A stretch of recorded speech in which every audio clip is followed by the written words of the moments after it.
There is a lie at the heart of modern investing, a comforting, dangerous lie whispered in financial media, echoed in retirement planning seminars, and plastered across the marketing materials of brokerage firms. It's the siren song of the dividend. It sounds like safety. It feels like income. It arrives in your account every quarter, a tangible reward for your patience, a little gold star for being a prudent, responsible owner of capital. And for the vast majority of people, this lie is the primary reason their portfolios tread water, generating just enough to feel like progress, but never enough to achieve true financial escape velocity.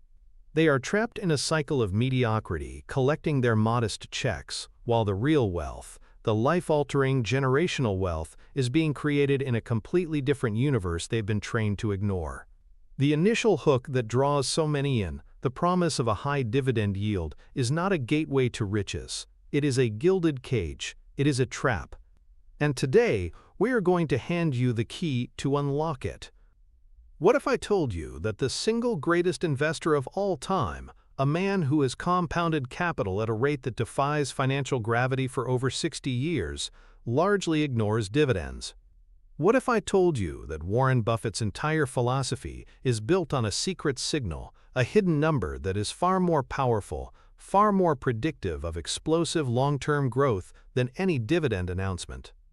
This signal reveals companies that are silently, relentlessly growing your personal wealth behind the scenes every single day, whether the stock market is open or not. They are wealth compounding machines, and once you learn how to spot them, you will never look at the stock market the same way again. You will move from being a passive collector of financial scraps to an active proprietor of world-class businesses. This is not a small tweak to your stock-picking strategy. This is a fundamental rewiring of how you see money, ownership, and the very purpose of a business. This is the principle of look-through earnings. And it is the final promise that separates the amateur from the master. The journey we are about to embark on is a deep dive into the mind of the master himself. We will not be skimming the surface with folksy quotes and oversimplified advice. We will be deconstructing the core operating system that allowed Buffett to turn a few $1,000s into over $100 billion. This is a system of thought, a set of mental models that, once installed, will forever change your executive decision-making, not just in your portfolio, but in any entrepreneurial venture you undertake. We will break this system down into 5 distinct pillars, each a crucial component of this wealth engine. We will start by dismantling the psychological trap of the dividend, understanding why our brains are so fatally attracted to it. Then, we will journey back in time to witness the precise moment this revolutionary idea of look-through earnings was born in Buffett's mind. From there, we will move into the practical, the blueprint. You will learn exactly how to identify the specific financial characteristics of a company that is masterfully reinvesting its profits on your behalf. We will walk through a real-world case study, contrasting a silent compounding machine with a high-dividend plotter, and the results will shock you. Finally, we will assemble these pieces into a coherent portfolio growth strategy, a long-term investing plan designed not just to make you money, but to secure your financial freedom and put you on a path to systematically beating the S&P 500. This is not financial entertainment. This is a rigorous financial education designed for the retail investor who is ready to adopt a CEO mindset and take control of their financial destiny. The path to building wealth isn't about finding the next hot stock. It's about understanding the timeless mechanics of how wealth is actually created. The first mechanic to understand is the one that deceives almost everyone. Let's begin by addressing the illusion that holds 99% of investors captive. The illusion of the dividend. To truly understand its power, we have to travel back to a different era of investing. A time before high-frequency trading and meme stocks. A time when the very fabric of the market was woven with a different set of assumptions. Imagine the 1950s and 60s. The scars of the Great Depression were still etched into the collective memory of an entire generation. For them, the stock market was not a vibrant engine of capitalism. It was a casino, a dangerous place where fortunes were made and, more often, lost in a spectacular blaze of speculation. The idea of investing for capital gains, for the growth of your principal, was seen as reckless, a young man's game. The prudent investor, the responsible head of household, the trustee managing a widow's inheritance, sought one thing above all else: safety. And safety had a name. It was called a dividend. In this world, the most respected stocks were the so-called widows and orphans stocks. These were the giant, unassailable titans of the American economy: utility companies, telephone monopolies, big industrial conglomerates. Companies like Con Edison or AT&T were seen not so much as businesses but as institutions, as permanent and reliable as the government itself. Their promise was simple and profoundly alluring: we will not make you rich overnight, but we will send you a check every quarter like clockwork. This check, the dividend, was the tangible proof of the company's stability. It was income you could use to pay your bills, to supplement your pension. The stock certificate in your safe deposit box was merely the deed to this income stream. Its price might fluctuate, but the dividend was the bedrock. This mindset created a market that valued companies almost exclusively on their dividend yield. A company that paid out a large portion of its earnings was seen as shareholder-friendly and disciplined. A company that retained its earnings, that chose to reinvest its profits back into the business, was viewed with suspicion. What were they doing with that money? Was management being wasteful? Was the business so poor that it couldn't afford to pay its owners? This deep-seated bias was not just a quirk of individual psychology. It was institutionalized. Brokerage houses published lists of high-yield stocks. Trust departments had bylaws that mandated investments in dividend-paying securities. It was the financial orthodoxy of the day. And it created a massive, systemic blind spot. Because while the widows and orphans were dutifully clipping their dividend coupons, a revolution was quietly beginning, led by a young man from Omaha who saw what everyone else was missing: that a dollar kept inside a great business could be worth far more than a dollar paid out. The underlying psychological principle at play here is one of the most powerful and primitive biases hardwired into the human brain. It's often called the bird-in-the-hand fallacy, a direct manifestation of what behavioral scientists call present bias. Our brains are not naturally equipped for long-term thinking. For hundreds of thousands of years of evolution, survival depended on immediate rewards. The berry you can eat today is infinitely more valuable than the promise of a whole bush of berries next month, because next month you might be dead. This deep-seated instinct for immediate gratification translates directly into the world of finance. A dividend check that you can deposit in your bank account today feels real, certain, and safe. It's a bird in the hand. The concept of a company retaining that same dollar to invest in a new factory or a research project that will generate more profits 5 or 10 years from now feels abstract, uncertain, and risky. It's two birds in the bush. Even if we intellectually understand that the two birds in the bush might represent a far greater long-term return, our emotional, instinctual brain screams at us to take the guaranteed payout now.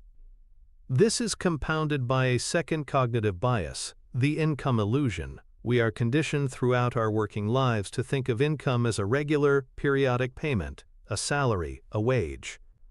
Dividends mimic this pattern perfectly, arriving every 3 months. This allows investors to mentally categorize dividend payments as income, just like their paycheck. They create budgets around it. They see it as money they can spend without touching their principal. But this is a dangerous mental accounting error. A dividend is not a wage. It is a distribution of the company's capital.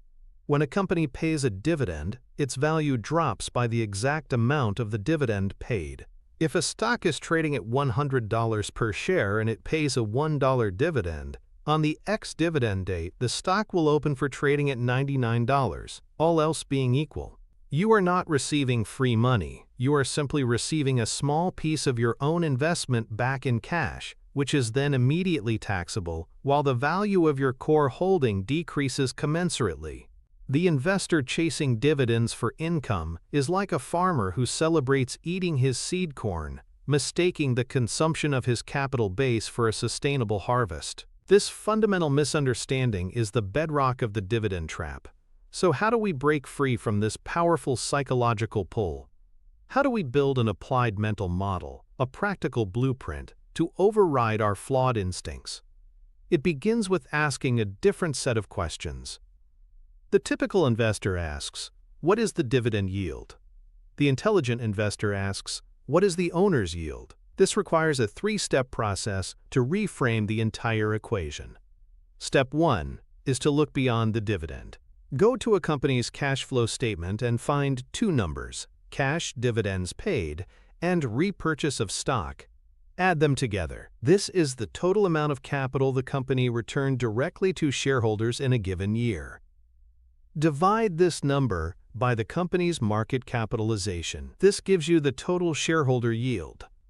This is a much more honest picture than the simple dividend yield because it includes share buybacks, which are another, often more tax-efficient, way to return capital to owners. This alone broadens your perspective. Step 2 is to determine the maximum possible yield. Go to the income statement and find the net income or earnings. This is the total profit the business generated. Divide this number by the market capitalization. This gives you the earnings yield. This is a crucial number. It tells you what your return would be if the company were to distribute 100% of its profits to you, its owner. For the first time, you are starting to think like a proprietor, not a passive ticket holder. You now have a benchmark. Step 3 is the critical question, the one that separates the Buffett-style investor from everyone else. Compare the total shareholder yield from Step 1 with the earnings yield from Step 2. The difference between these two numbers is the portion of the profits that management chose to keep and reinvest back into the business. Now you must ask the most important question in all of investing. For every dollar of my money that the CEO chose not to send me, what rate of return is he or she earning on it for me? This single question transforms you from a yield chaser into a capital allocator. It forces you to evaluate the CEO not as a corporate figurehead, but as your employee, the person you have hired to manage your capital. Is this employee a genius at turning $1 into $2, or are they squandering your money on wasteful projects and ill-advised acquisitions? The dividend no longer matters. What matters is the return on the capital that is being reinvested on your behalf. This is the heart of the CEO mindset. This brings us to the antithesis, the well-trodden path of the 99%, the path of the dividend chaser. This investor operates on a completely different and ultimately self-defeating set of principles. Their process begins and ends with a stock screener, filtered for one metric: highest dividend yield. They see a company in a struggling industry, perhaps an old-line retailer or a telecom giant losing market share, with a stock price that has been beaten down. As the stock price falls, the dividend yield, which is calculated as the annual dividend divided by the stock price, artificially inflates.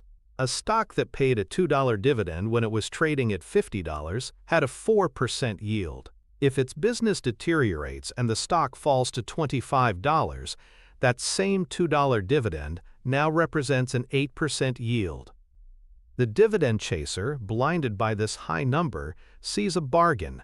They see income. What they fail to see is a flashing red warning light. This is the classic yield trap. The market is not stupid. A high yield is often a signal that the market believes the underlying business is in terminal decline and that the current dividend is unsustainable. The dividend chaser buys in, celebrates their first quarterly check, and perhaps boasts online about their high-income portfolio.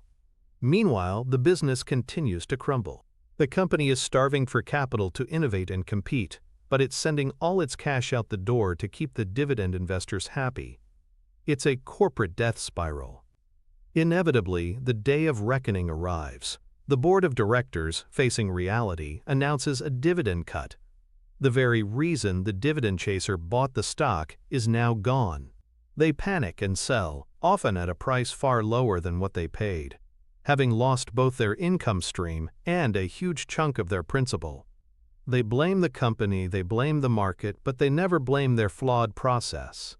They simply move on, hunting for the next high-yield mirage destined to repeat the same costly mistake.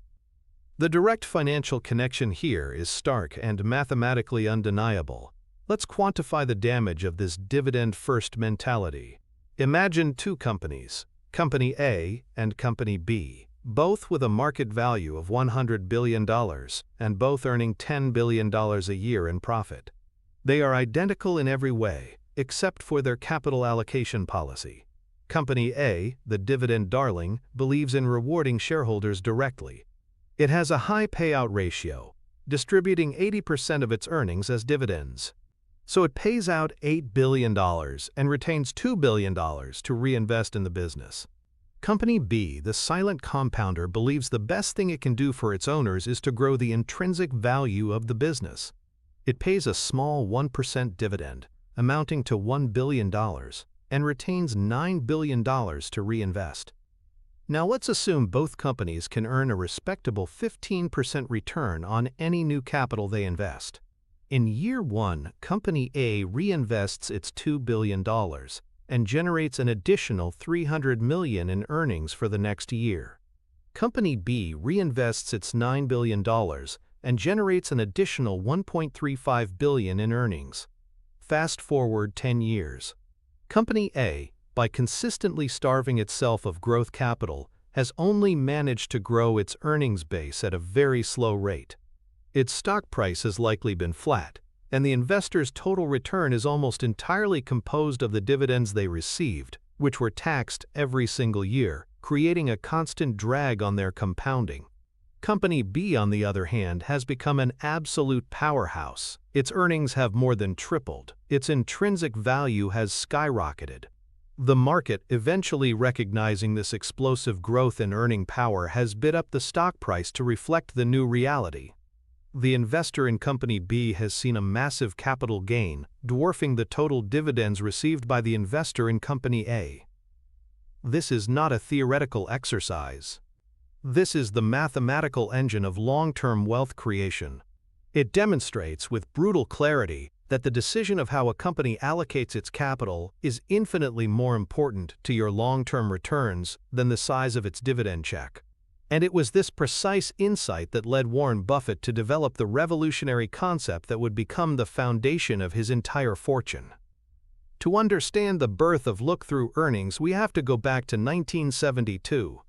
Warren Buffett and his partner Charlie Munger were faced with a decision that would forever alter the course of Berkshire Hathaway and the world of value investing. They had the opportunity to purchase a company called See's Candies for $25 million. On the surface, it was an unlikely target for two ambitious investors.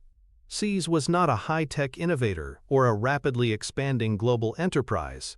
It was a beloved but boring box chocolate company concentrated in California. It was a mature business, a cash cow, but its growth prospects seemed limited. Most investors at the time would have looked at See's, analyzed its ability to pay a dividend, and perhaps passed, deeming it a slow-moving utility-type business. But Buffett and Munger saw something else entirely. They saw a hidden engine.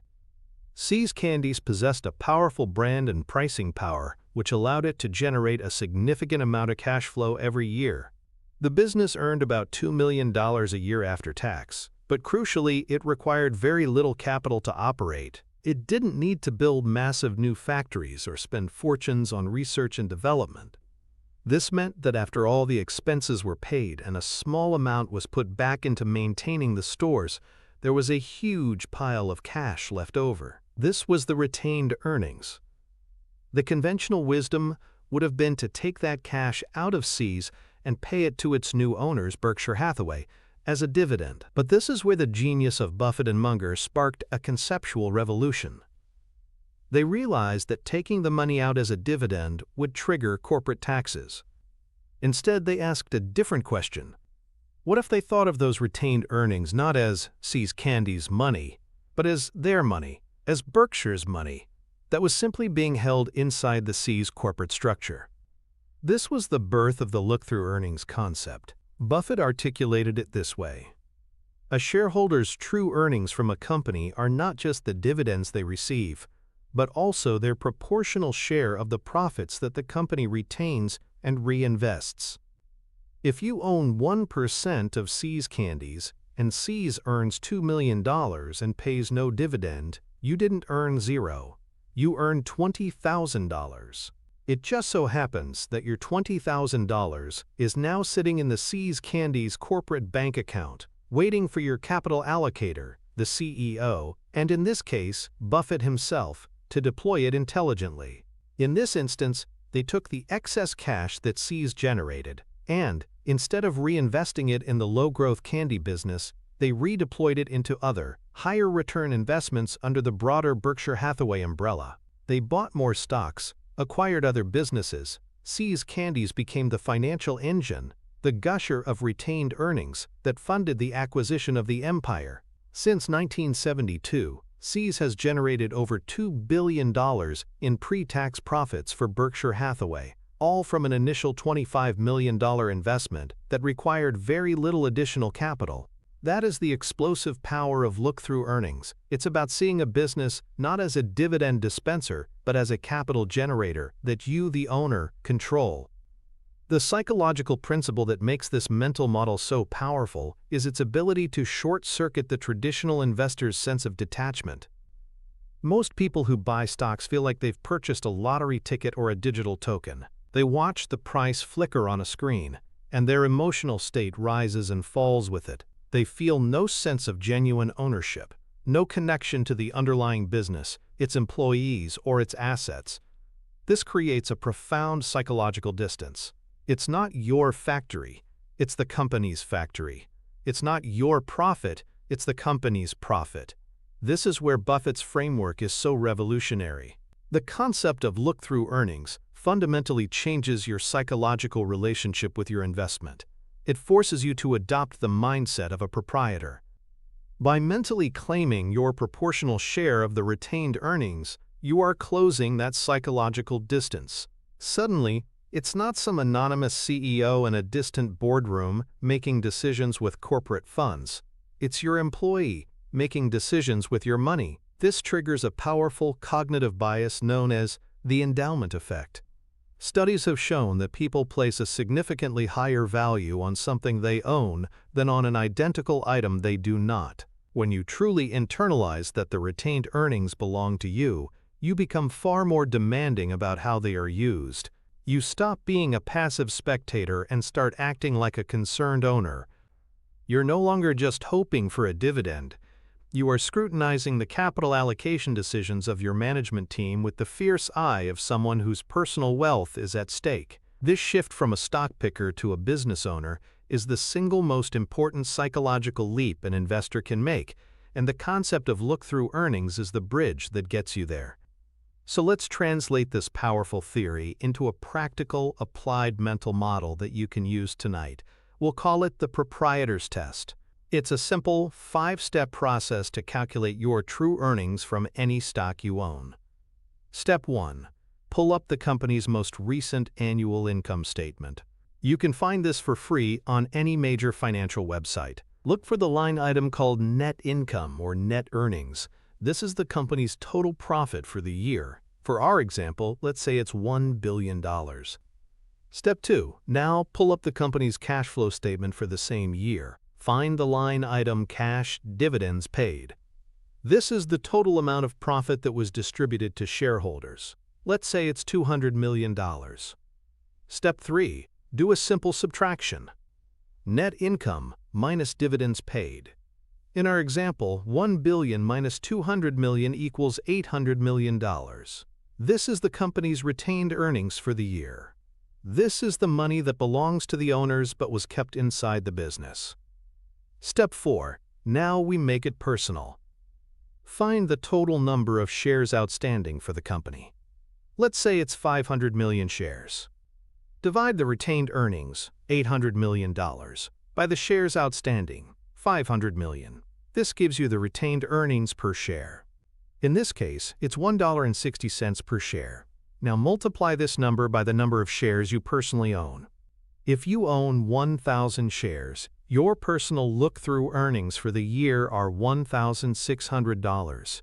This is your real, hidden profit from the business. Step 5. This final step is not a calculation, it's a conversation with yourself. You look at that number. $1,600, and you frame the internal monologue of a proprietor. The CEO, my employee, is currently holding $1,600 of my money that he chose not to send me. What is his plan for it? Is he investing it in projects that will earn a high rate of return, thereby making my ownership stake even more valuable next year? Or is he preparing to waste it on a foolish acquisition? What is his track record? Is he a better investor than I am? By performing this simple exercise, you have completely transcended the amateur mindset. You are no longer thinking about the stock price. You are thinking about the value of the underlying business and the skill of the people running it on your behalf. This brings us to the antithesis, the path of the 99%, which is dominated by what I call the Wall Street analyst mindset. This person is intelligent, numerate, and often drowning in data, but they are focused on entirely the wrong things. Their world revolves around the quarterly earnings report. Did the company beat or miss the consensus estimate by a penny? They build complex financial models that project revenues and margins out to the next 90 days, but they spend almost no time considering the capital allocation decisions that will determine the company's value over the next 10 years. They treat a stock as a piece of paper to be traded, a flickering quote on a Bloomberg terminal, not as a fractional ownership interest in a living, breathing business. The analyst celebrates when a company announces a special dividend, viewing it as a win for shareholders. The proprietor, armed with the look-through earnings concept, is more skeptical. They ask, is a special dividend really the highest and best use of this capital? Does this mean management has run out of high-return investment opportunities within the business? The analyst cheers when a company leverages up with debt to buy back its stock at any price, because it mechanically boosts earnings per share in the short term. The proprietor asks, are we buying back our own stock at a price that is below its intrinsic value? Or are we overpaying and in doing so destroying long-term value? The analyst sells a wonderful business because it missed a quarterly target due to a temporary setback, completely ignoring the fact that the company is still a cash-gushing machine that is retaining billions in earnings and reinvesting them wisely.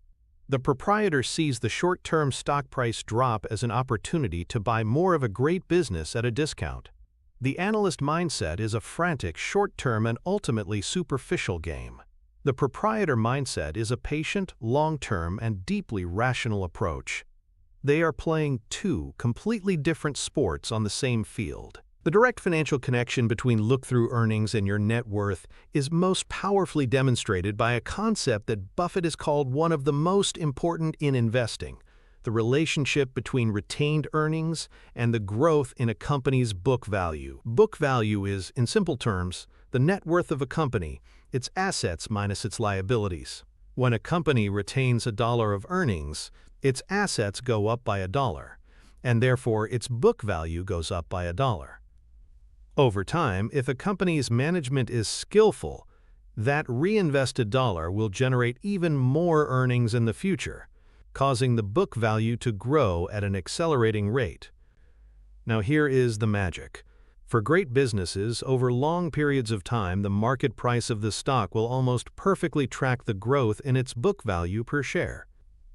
If you look at a long-term chart of Berkshire Hathaway, for example, and you plot its stock price against its book value per share, the two lines move in almost perfect unison for over 50 years. The daily zigs and zags of the stock market are just noise. The true signal, the underlying driver of value, is the steady, relentless upward march of the company's intrinsic worth, fueled by the compounding of its retained earnings.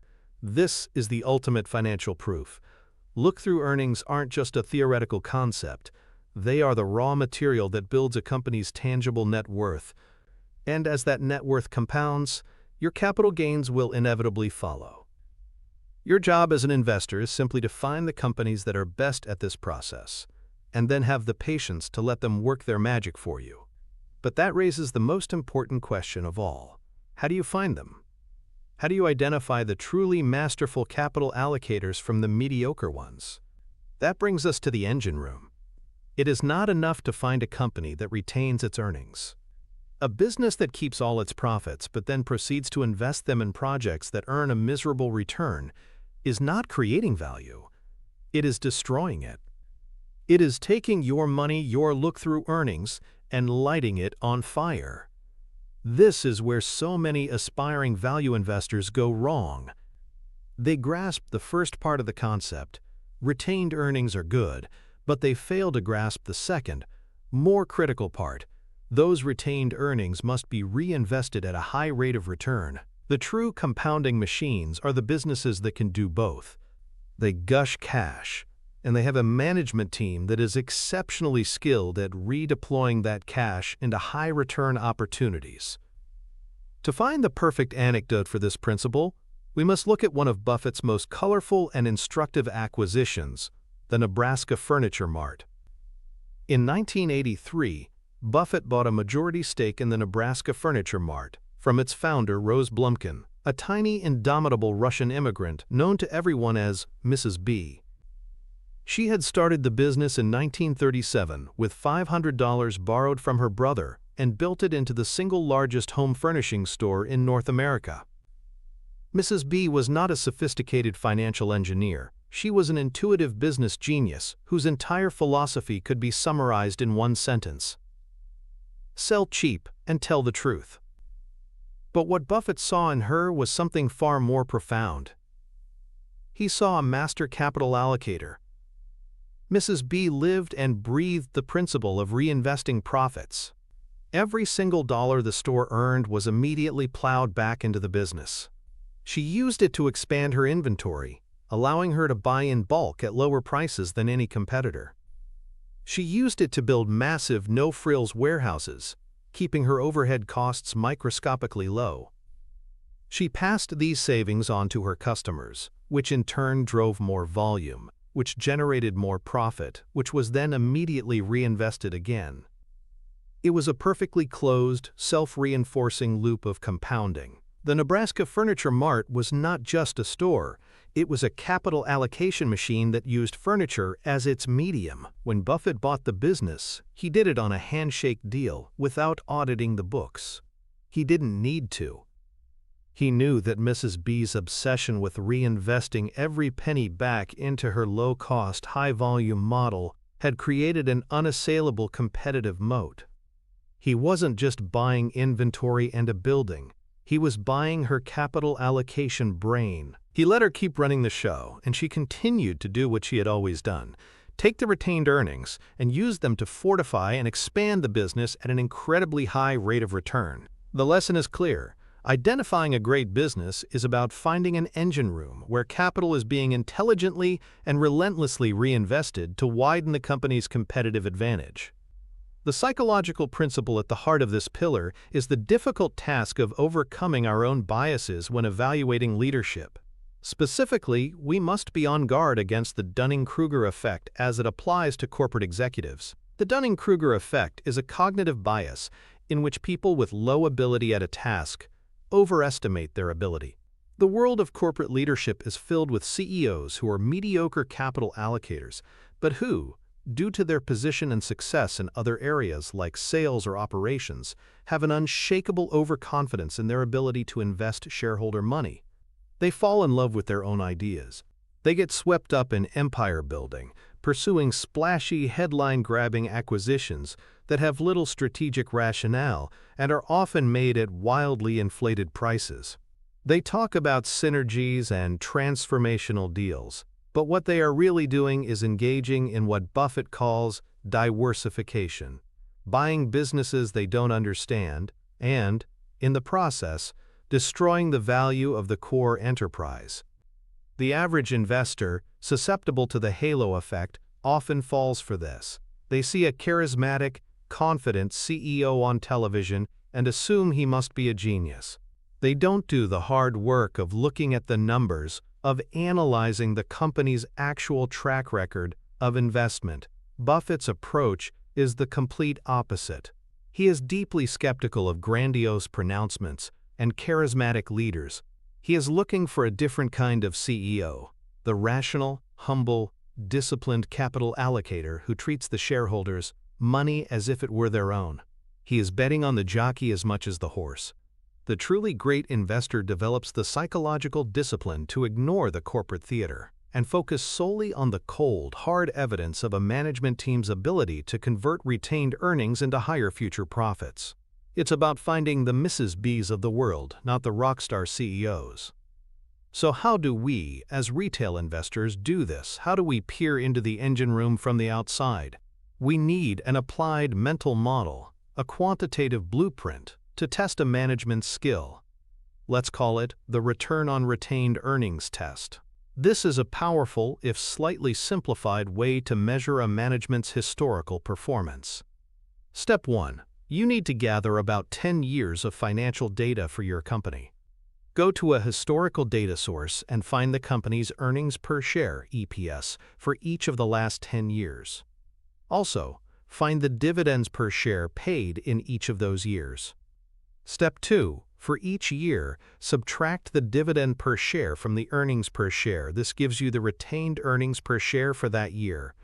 Now, add up all of these numbers for the entire 10-year period. This sum is the total retained earnings per share over the decade. This represents the total amount of capital per share that management has kept on your behalf. Step 3. Now look at the growth in the company's underlying earning power. Take the EPS from the most recent year, year 10, and subtract the EPS from the beginning of the period, year 1. This change in EPS is the result of all the investments management has made with the retained earnings. Step 4. Here is the key calculation. Divide the total growth in EPS from Step 3 by the total amount of retained earnings from Step 2. The resulting number is a percentage, and it represents the approximate return that management has earned on the capital it chose to reinvest for you.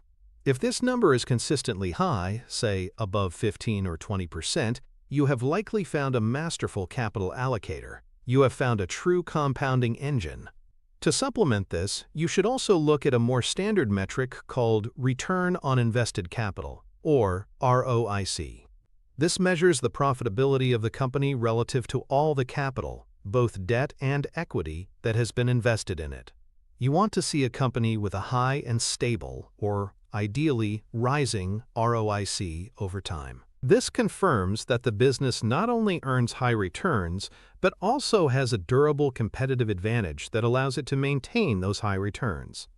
The antithesis to this disciplined approach is the growth at any cost fallacy. This is the path followed by investors who are seduced by the appearance of action and the narrative of expansion, without ever checking to see if that growth is actually profitable. These investors get excited by companies that are constantly in the news for making big acquisitions, that are always raising new capital through debt or secondary stock offerings, and whose CEOs are perpetually on the road talking about a grand vision for the future. They mistake activity for progress. The dot-com bubble of the late 1990s was a perfect example of this.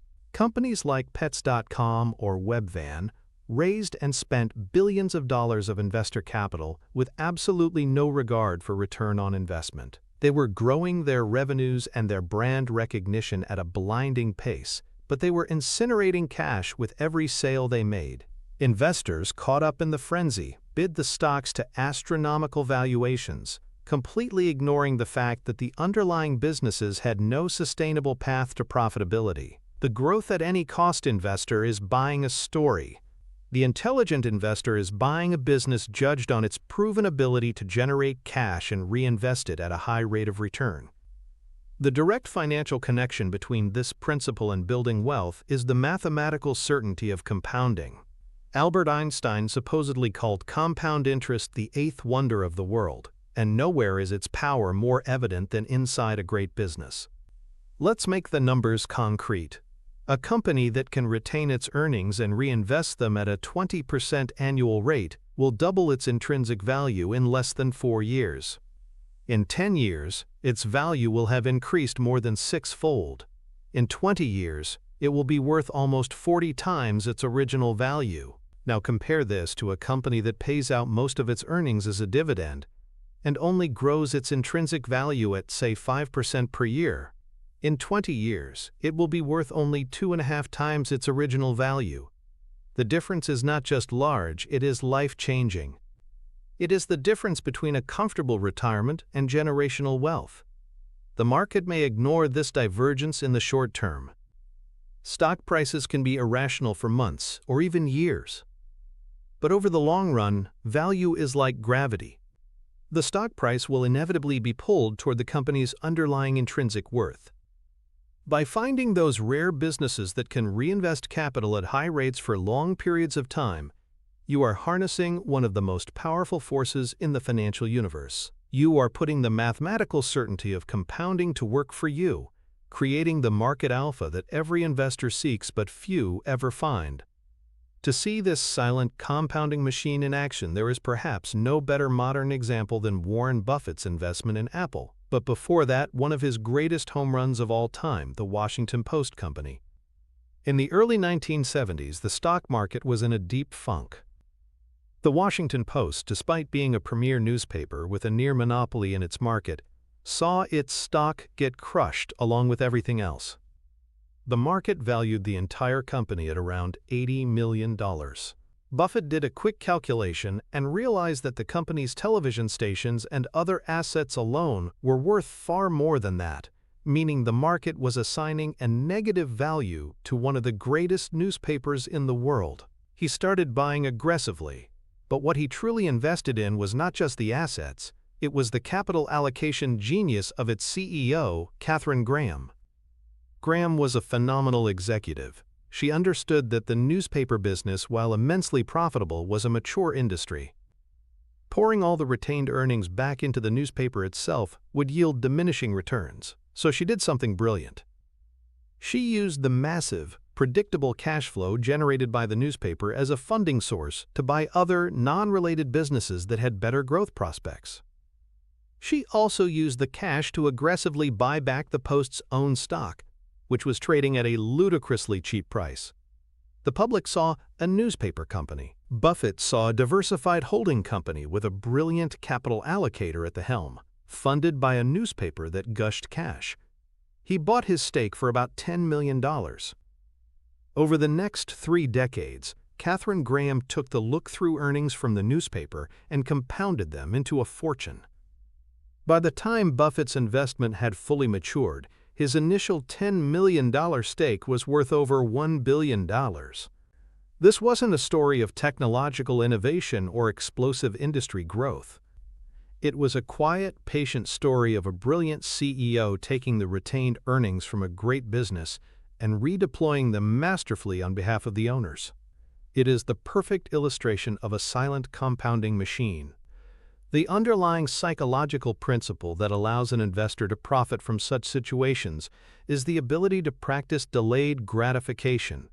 Humans are evolutionarily wired for instant rewards. This is famously demonstrated in the, quote, marshmallow test, where a child is offered 1 marshmallow immediately or 2 marshmallows if they can wait for 15 minutes. The children who can delay the reward tend to have better life outcomes years later.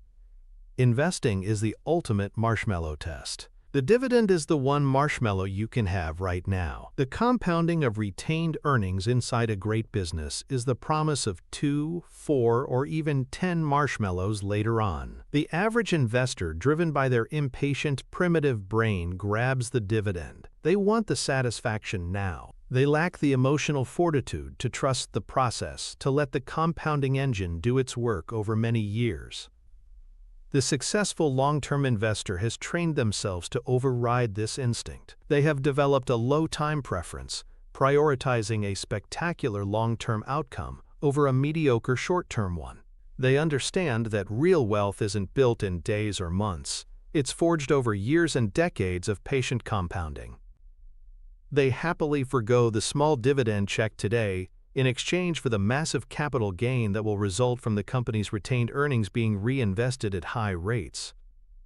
This requires a level of emotional discipline and long-term vision that is rare, which is precisely why the rewards for those who possess it are so enormous. You are not just competing on analytical skill, you are competing on temperament, and in the long run, temperament is everything. Let's make this concrete with an applied mental model, a comparative case study. Let's analyze two well-known companies over the last decade, from 2013 to 2023, Apple and AT&T. This is a perfect David versus Goliath story in the world of investment strategy. AT&T is the quintessential dividend stock. For years, it has been a favorite of income-focused investors due to its high and historically reliable dividend yield. During this decade, if you were screening for yield, AT&T would have looked incredibly attractive, often yielding 5, 6, or even 7%. The company dutifully paid out a huge portion of its earnings to shareholders. Apple, on the other hand, looked far less appealing to a dividend chaser. After it initiated a dividend in 2012, its yield was consistently low, often below 2%. An income investor would have dismissed it out of hand. But now let's apply the look-through earnings framework. AT&T, by paying out so much of its cash, was left with relatively little capital to reinvest in genuine growth. It pursued massive, debt-fueled acquisitions like DirecTV and Time Warner, which turned out to be disastrous, value-destructive moves that the company is still unwinding. The return on its retained earnings and new capital was abysmal. Apple did the opposite. It retained a colossal amount of its profits. And what did it do with those look-through earnings? First, it poured billions into research and development, solidifying the iPhone's dominance and creating entirely new product categories like the Apple Watch and AirPods. Second, it used its retained earnings to build out its services division, the App Store, iCloud, Apple Music, which is an incredibly high-margin, recurring revenue business. Third, it engaged in one of the largest share buyback programs in corporate history. It used its mountain of cash to repurchase tens of billions of dollars of its own stock every single quarter, systematically reducing the number of shares outstanding and increasing each remaining shareholder's ownership percentage of the company. The return Apple earned on these retained earnings was astronomical. Now let's look at the results. An investor who put $10,000 into AT&T stock in early 2013 would have seen their investment stagnate. The stock price actually declined over the decade. Even after reinvesting all the generous dividends, their total investment would have been worth only around $12,000 by 2023, a paltry return for a decade of risk. An investor who put that same $10,000 into Apple, the low-dividend stock, would have seen their investment grow to over $100,000. The difference is not just a few percentage points, it's an order of magnitude. It is the difference between keeping up with inflation and achieving true financial freedom. This case study is the ultimate testament to the power of focusing on the use of retained earnings rather than the distribution of dividends. The antithesis of this successful approach is epitomized by the investor who falls into the yield trap, which we discussed earlier, but it's worth revisiting with a specific focus on the psychological experience. Imagine an investor in, say, 2018, looking at the energy pipeline sector. Companies in this space, known as Master Limited Partnerships or MLPs, were famous for their incredibly high distributions. A company like Kinder Morgan might have been yielding over 8%. The yield trap investor, seeing this number, feels a rush of excitement. 8%! That's better than I can get anywhere else. This is the secret to high income. They buy the stock, and for a few quarters, the checks roll in. They feel validated. They feel smart. They ignore the warning signs. The high debt levels on the company's balance sheet. The falling price of oil and gas impacting volumes. The increasing difficulty of building new pipelines. They are focused exclusively on the dividend, the one marshmallow. Then, the inevitable happens. The company, facing financial pressure, is forced to slash its distribution to conserve cash. The stock price, which was already weak, collapses. The investor is now hit with a devastating 1-2 punch. Their income stream has been cut, and their principal has been decimated. They bought for the yield, and in the end they lost everything. This painful experience is the direct consequence of mistaking a high dividend yield for a safe and healthy business. and ignoring the far more important question of whether the business can sustainably generate the cash to support that dividend in the first place. Finally, the direct financial connection of the silent compounder is the hidden tax-efficient magic of share buybacks. When a company pays you a dividend, that money is taxed in the year you receive it. It is an immediate and unavoidable drag on your returns. But when a company uses its retained earnings to buy back its own shares, something remarkable happens for the long-term shareholder. Let's use a simple example. Imagine you own 100 shares of a company that has 1,000 total shares outstanding. You own 10% of the business. The company earns $1 million, and instead of paying a dividend, it uses that $1 million to buy back 100 of its own shares on the open market. Now there are only 900 shares outstanding. Your 100 shares, which you have done nothing with, now represent 11.1% of the company. 100 divided by 900.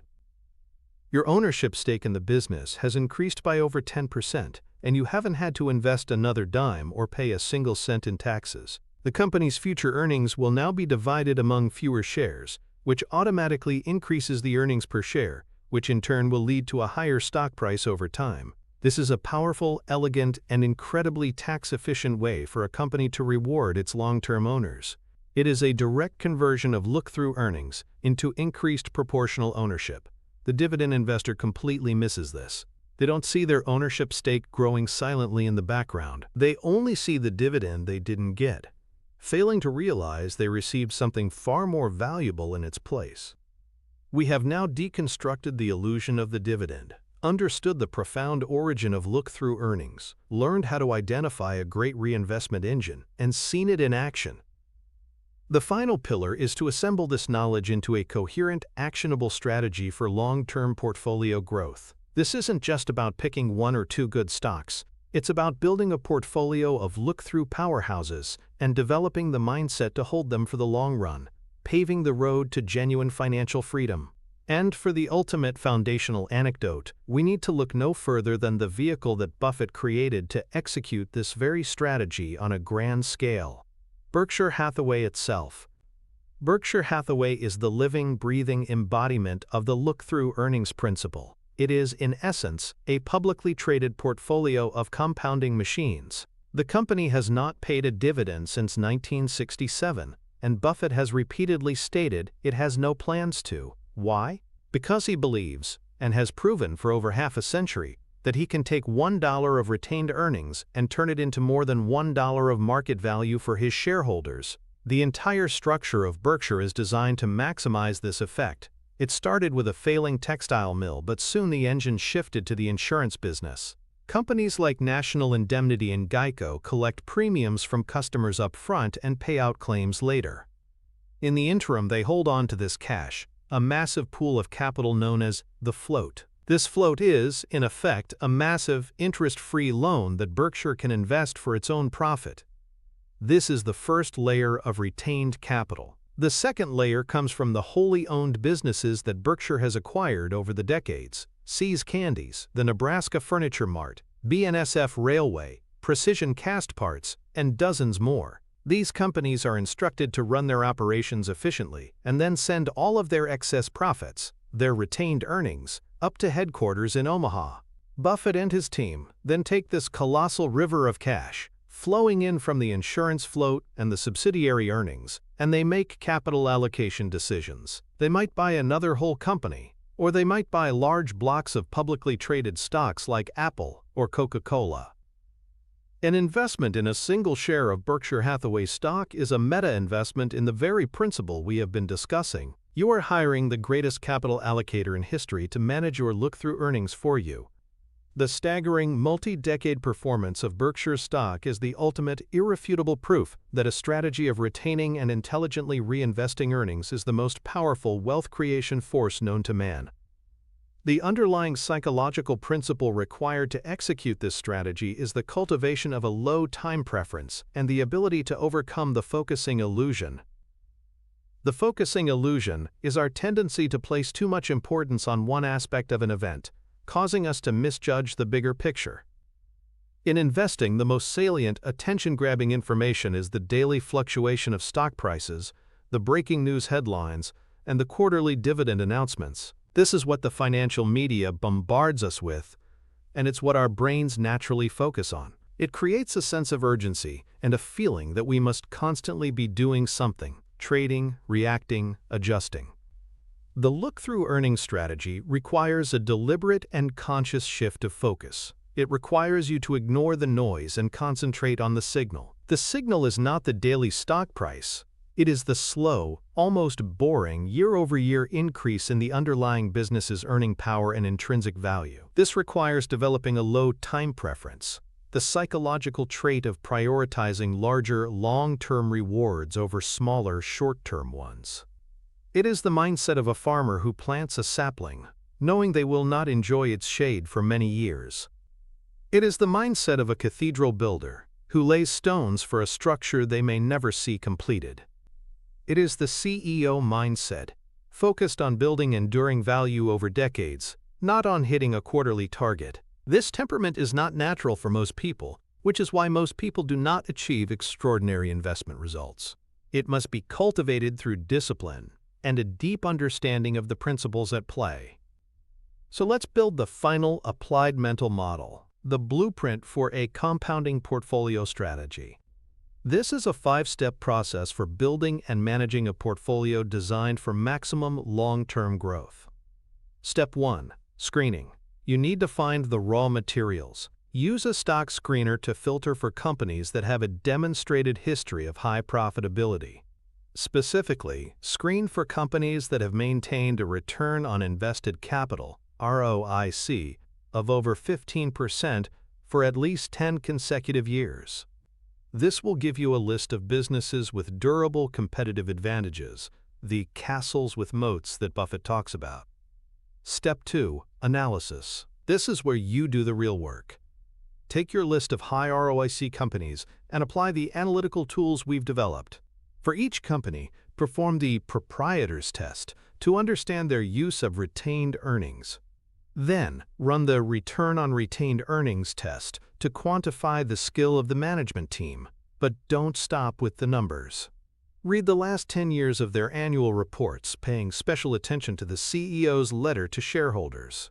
Does the CEO talk like a promoter, full of buzzwords and jargon?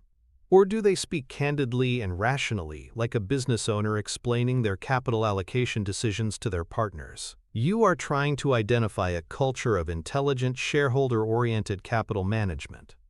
Step 3. Valuation. The greatest company in the world can be a terrible investment if you pay too high a price for it. You must have a discipline of valuation. This doesn't mean you need a complex discounted cash flow model down to the penny. It can be as simple as looking at the company's price-to-earnings ratio relative to its own history and to its growth prospects. The goal is not to buy at the absolute bottom, but simply to avoid paying a foolish price that preemptively discounts decades of future growth.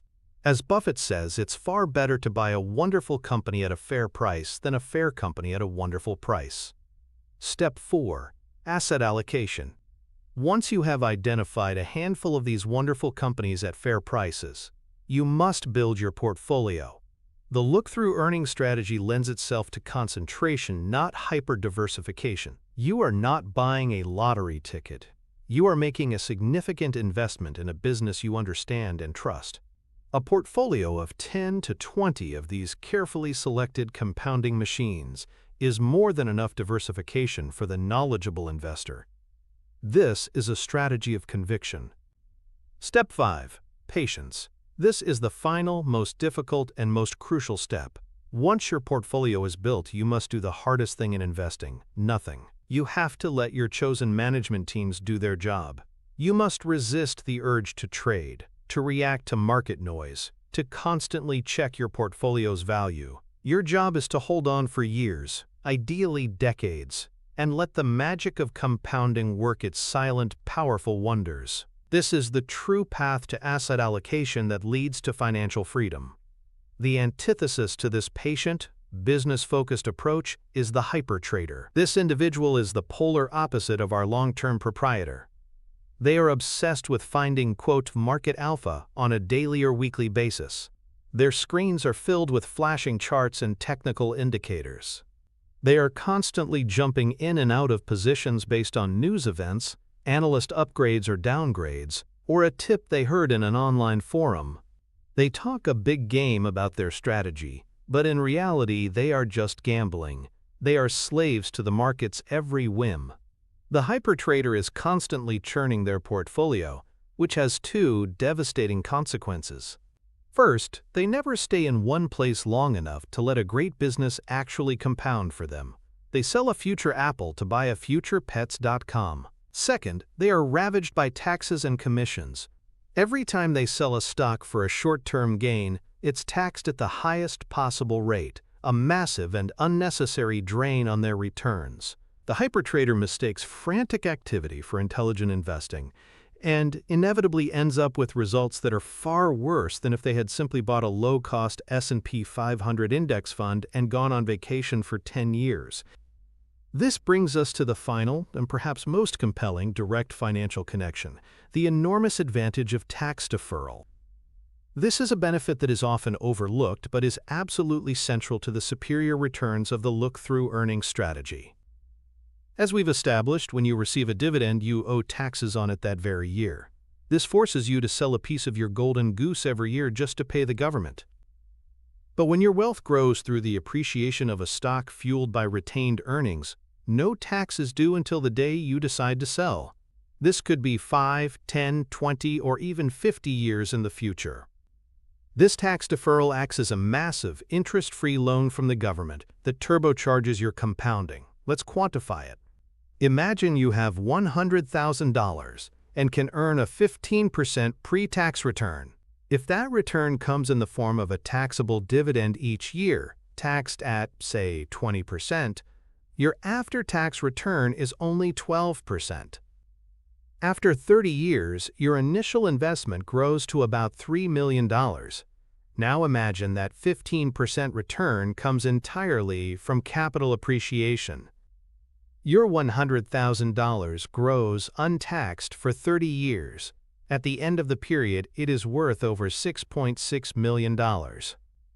Even after you sell and pay a 20% capital gains tax on your profit, you are left with over $5.3 million. That is more than $2 million in extra wealth, created by the exact same pre-tax return. The only difference was the tax efficiency of the investment vehicle. By focusing on silent compounders over dividend payers, you are not just choosing a better business strategy, you are choosing a vastly superior tax strategy, one that is essential for long-term building wealth. You have just invested a significant amount of your time and attention, and in return, you have acquired a powerful new piece of mental software. You have learned to look past the seductive, yet ultimately misleading, signal of the dividend, and to focus instead on the true engine of wealth creation, a company's ability to retain its profits and reinvest them at a high rate of return. You now possess the proprietor's test, a tool to see your true hidden earnings from any business you own. This is not just a stock tip, it is a fundamental shift in perspective, a permanent upgrade to your financial operating system that will serve you for the rest of your investing life. But understanding this one principle, as powerful as it is like having a map of a single wealthy province in a vast and unexplored continent. Warren Buffett's system is not just one idea, it is a latticework of interconnected mental models. The principle of look-through earnings tells you what to look for, a compounding machine, but it must be combined with other critical models to be truly effective. How do you determine if a company's high returns are sustainable? How do you build a fortress around your portfolio? How do you know when a great business is trading at a price that offers a margin of safety? These are not separate questions. They are the essential, interlocking gears of a single, cohesive wealth-building machine.